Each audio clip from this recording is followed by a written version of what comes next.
ನಮಸ್ತೆ ಸ್ನೇಹಿತರೆ, ಇವತ್ತಿನ ವಿಡಿಯೋದಲ್ಲಿ ಆಲೂಗೆಡ್ಡೆ ಹಾಗೆ ಈರುಳ್ಳಿಯಿಂದ ಸಾಗುನ ಮಾಡ್ತಾ ಇದ್ದೀನಿ. ಇದು ಪೂರಿಗೆ, ಚಪಾತಿಗೆ ಹಾಗೆಯೇ ಇಡ್ಲಿ ದೋಸೆಗೂ ತುಂಬಾ ರುಚಿಕರವಾಗಿರುತ್ತೆ.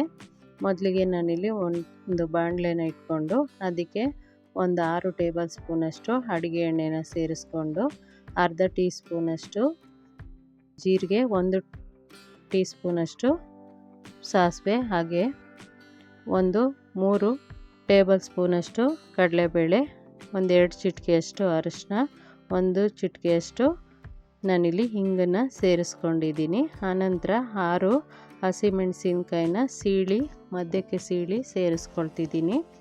ಸೇರಿಸ್ಕೊಂಡು ಆನಂತರ ಇದಕ್ಕೆ ನಾನಿಲ್ಲಿ ಈರುಳ್ಳಿನ 4 ದೊಡ್ಡ ಗಾತ್ರದ್ದನ್ನು ಉದ್ದುದ್ದಕ್ಕೆ ಹೆಚ್ಚಿ ಸೇರಿಸ್ಕೊಳ್ತಿದ್ದೀನಿ. 1-2 ಕಡ್ಡಿ ಕರಿಬೇವು ಸೊಪ್ಪನ್ನ ಹಾಕ್ಕೊಂಡೆ. ಆನಂತರ ಈ ರೀತಿ ಹುರ್ಕೊಳ್ತೀನಿ.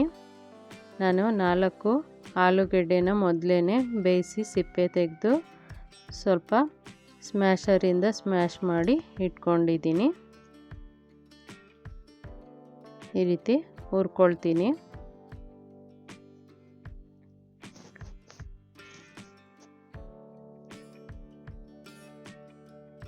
ಸ್ವಲ್ಪ ಬೆಂದ ನಂತರ ಈರುಳ್ಳಿ ಸ್ವಲ್ಪ ಬೆಂದ ನಂತರ 3 ಟೊಮೊಟೊ ಸಣ್ಣಕ್ಕೆ ಹೆಚ್ಚಿ ಸೇರಿಸ್ಕೊಂಡಿದ್ದೀನಿ.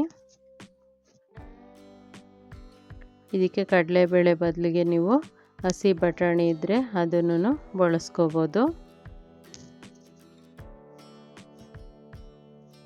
ಈ ರೀತಿ ಟೊಮೊಟೊ ಎಲ್ಲ ಬೆಂದ ನಂತರ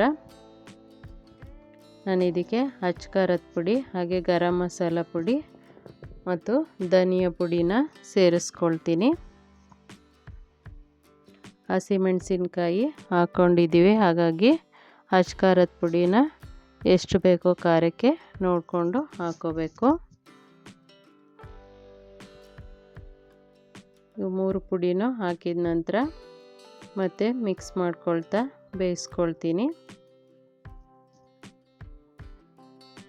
ಇದೊಂದು 2 ನಿಮಿಷ ಬೆಂದ ನಂತರ ನಾನಿಲ್ಲಿ 1 ಲೋಟ ಅಷ್ಟು ನೀರನ್ನ ಸೇರಿಸ್ಕೊಳ್ತೀನಿ. ಸೇರಿಸ್ಕೊಂಡು ಮತ್ತೆ ಒಂದು 2-3 ನಿಮಿಷ ಬೇಯಿಸ್ಕೊಳ್ತೀನಿ. ಇವಾಗ ರುಚಿಗೆ ತಕ್ಕಷ್ಟು ಕಲ್ಲುಪ್ಪನ್ನ ಸೇರಿಸ್ಕೊಂಡೆ, ಹಾಗೆ ಕೊತ್ತಂಬರಿ ಸೊಪ್ಪನ್ನ ಕಟ್ ಮಾಡಿ ಸೇರಿಸ್ಕೊಂಡಿದ್ದೀನಿ. ಒಂದು 2-3 ನಿಮಿಷ ಬೆಂದ ನಂತರ ಆಲೂಗೆಡ್ಡೆನ ಸೇರಿಸ್ಕೊಳ್ತಿದ್ದೀನಿ.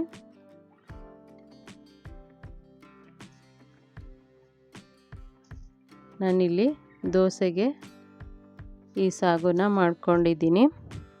ಪೂರಿಗೂ ಚೆನ್ನಾಗಿರುತ್ತೆ, ಚಪಾತಿಗೆ ಹಾಗೆ ಇಡ್ಲಿಗೂ ತುಂಬಾ ರುಚಿಕರವಾಗಿರುತ್ತೆ. ಒಮ್ಮೆ ಟ್ರೈ ಮಾಡಿ ನೋಡಿ. ಧನ್ಯವಾದಗಳು ಸ್ನೇಹಿತರೆ.